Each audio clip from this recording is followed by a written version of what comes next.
సిద్దిపేట జిల్లా హుస్నాబాద్ మున్సిపల్ ఎన్నికల Congress party councillor అభ్యర్థుల జాబితాను మంత్రి పొన్నం ప్రభాకర్ విడుదల చేశారు. పార్టీ స్క్రీనింగ్ కమిటీ చైర్మన్ మంత్రి తుమ్మల నాగేశ్వరరావు ఆధ్వర్యంలో హుస్నాబాద్ మున్సిపాలిటీ ఎన్నికలకు సంబంధించి 20 మంది కౌన్సిలర్ అభ్యర్థుల పేర్లను ఖరారు చేయడం జరుగుతుందన్నారు.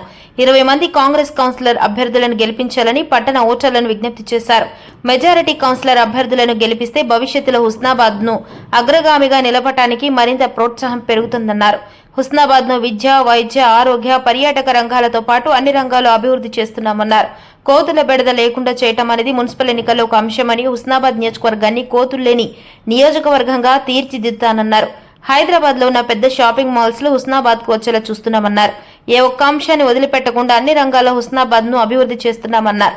10 ఏళ్లలో హుస్నాబాద్ కి ఏమి చేయని బీఆర్ఎస్ పార్టీ ఏ మొహం పెట్టుకుని ఓట్లు అడుగుతుందన్నారు. ఇంకా పట్టణ ప్రజలకు అవసరమైనటువంటి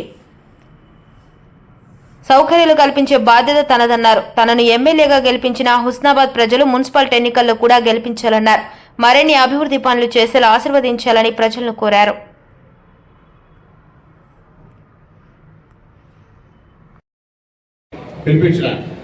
ఆయనే మొత్తం నియోజకవర్గాల్లో కోతులు లేకుండా వెళ్తా కానీ కొంత బరువు ఎక్కువ తప్పకుండా ఏదో రోజు ఈ నియోజకవర్గం కోతులు లేని నియోజకవర్గంగా చేస్తాం.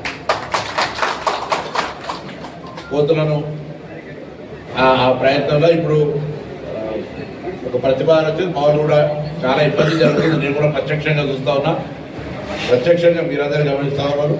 కాబట్టి కోతులు కూడా ఒక అంశం. టీఆర్ఎస్ కోతులు పెడదాం కానీ ఈ కోతులు పెడదాన్ని నేను అడుగుతాను. నిలబెట్టడానికి హుస్నాబాద్ నియోజకవర్గం కేంద్రంలో ఉన్నటువంటి మున్సిపాలిటీలో 20కి 20 సీట్లు గెలవడం అనేటువంటిది మాకు ఒక నూతన ఉత్సాహాన్ని, మరింతగా పనిచేయడానికి ప్రోత్సాహాన్ని ఇస్తుంది. నేను అడుగుతా ఉన్నా, టీఆర్ఎస్ పార్టీ ఏ ముఖం పెట్టుకుని ఓట్లు అడుగుతుంది? ఇక్కడ 10 ఏళ్లలో ఒక ఇల్లు, ఆ డబుల్ బెడ్రూమ్లు ఇంకా అసంపూర్తిగా ఉన్నాయి. మీరు చూస్తూ ఉన్నారు. మేము ఇవాళ 500 పైన ఇల్లు ఇచ్చిన టౌన్లో ముగ్గురు వేసుకుంటూ కట్టుకుంటూ గృహప్రవేశాలు చేసుకుంటూ, మేము రేషన్ కార్డులు 10 ఏళ్ళ చెప్పులు అనేది తిరిగిన మా ఊళ్ళు టౌన్లో రేషన్ కార్డులు ఇచ్చినాం. ముస్లిం మహిళలకు కుట్టు మిషన్లు ఇచ్చినాం.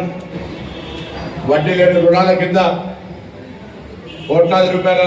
ఈరోజు హుస్నాబాద్ మున్సిపల్ ఎన్నికలకు సంబంధించి పార్టీ నిర్ణయం మేరకు party screening committee chairman Tummala Nageswara Rao గారు హుస్నాబాద్కు సంబంధించినటువంటి 20 మంది అభ్యర్థుల జాబితాను విడుదల చేశాడు. అందుకు సంబంధించిన కాపీని ఈ సందర్భంలో విడుదల చేయడం జరిగింది.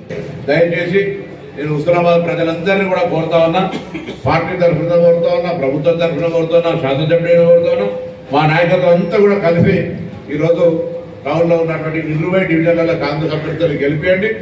ఒక్కసారి మీరు అసలు మా హుస్నాబాద్ ఇంత అభివృద్ధి జరుగుతుందా, తొలిసారి మంత్రి అయినందుకు ఇంత పెద్దగా జరుగుతుందని ఒక ఫీలింగ్ ఉంది. దాన్ని 100% ఇంకా ఎస్టాబ్లిష్ చేసి ఎక్కడికైనా. మన ఛానల్ ని చూస్తున్న ప్రతి ఒక్కరూ సబ్స్క్రైబ్ చేసుకొని, లైక్ చేసి, షేర్ చేయడం మర్చిపోకండి.